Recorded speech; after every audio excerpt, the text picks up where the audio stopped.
The spectacle in the arena takes a bizarre and unsettling turn. Yun-Yun's massive display of power, intended to intimidate the oppressors, has backfired. The crowd, which was initially terrified, is thrilled to see her fight. It's the greatest show they have seen in decades. High in the VIP box, the young master loses all semblance of restraint. Yun-Yun is no longer a threat. She is a prize. Her size and her beauty fuel the twisted desires of the young master. Without saying a word to his father, he walks toward the edge of the stands. Obsessed by Yun-Yun's huge size, he throws himself at her. The young master lands, by an incredible stroke of luck, on Yun-Yun's enormous calf. But he doesn't stop there. He climbs on her all the way up to her massive thighs. From Yun-Yun's perspective, she looks down past her waist and sees a tiny, frantic little man scrambling up her leg like an insect. Yun-Yun brings her hand down in a massive, sweeping arc, intending to crush the young master against her own thigh. The impact creates a shockwave around the area, but when she looks at her hands, they're empty. She misses. The young master dodged with incredible agility. He had already climbed up to waist height. He uses the loose part of Yun-Yun's top to slip between her legs. "Where are you trying to crawl into?" Yun-Yun screams, by placing her hands on her crotch to prevent the young master from reaching there. The young master gets stuck on the lower part of Yun-Yun's hip. He wiggles his feet, begging to be let go. Even as she remains pinned by the huge clamp, the cat girl glares up at Yun-Yun. She calls her an idiot and asks her what she's doing. Yun-Yun tells her that she's just trying to help her, but the cat girl doesn't see a helper. From her point of view, Yun-Yun is just putting on a show, and as she said, she doesn't need her help. Her words are backed up by her actions. The cat girl uses her air wall ability to attack the enemies holding her down, as well as those surrounding her. After shattering the capture formation, she frees her fallen brothers. The two male beast folk watched, unable to understand what was happening, as the giant holding them back was pushed away. No sooner had they been released than their freedom was, once again, under threat. The remaining guards try to rally, rushing the disoriented bear and gray-hair beast folk. But before they can reach them, they are repelled by the cat girl's air wall ability. The two male beast folk stand in the center of the chaos, in a defensive position. Suddenly, their expressions changed.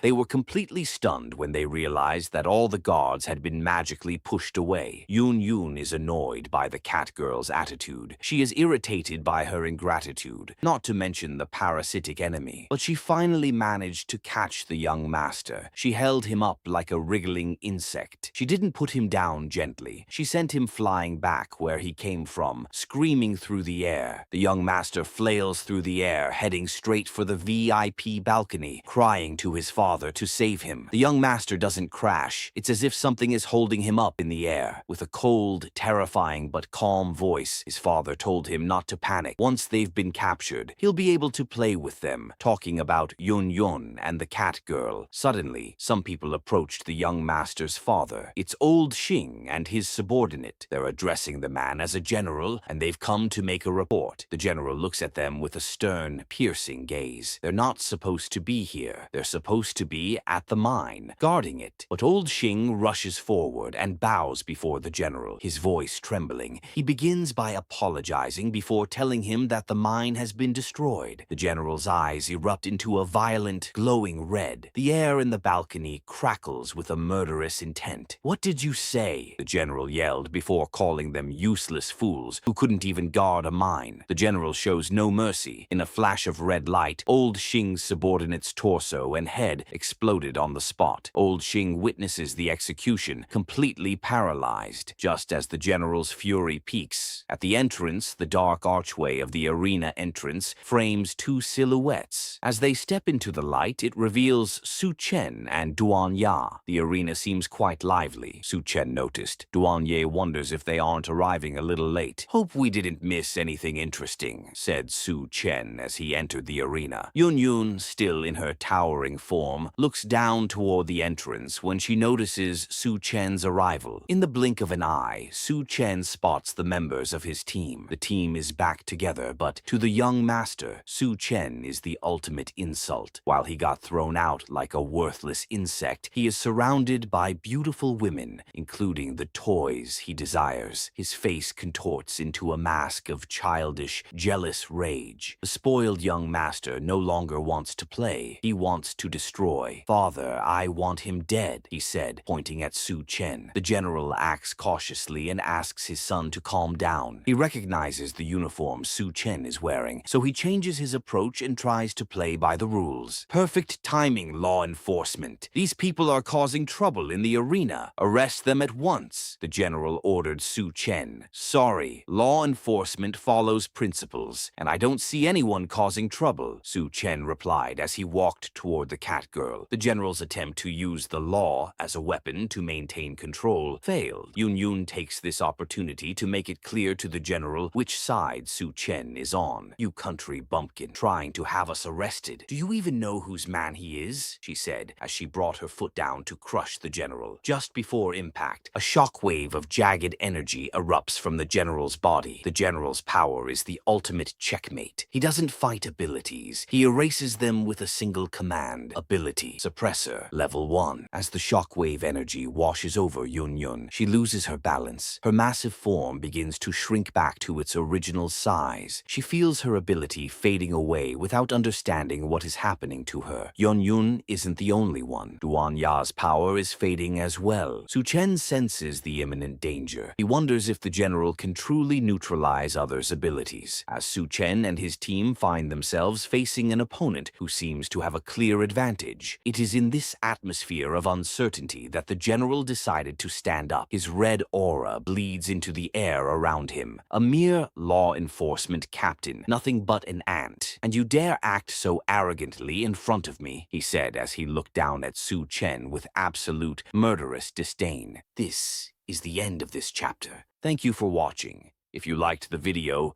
don't forget to like it and subscribe. Have a nice day.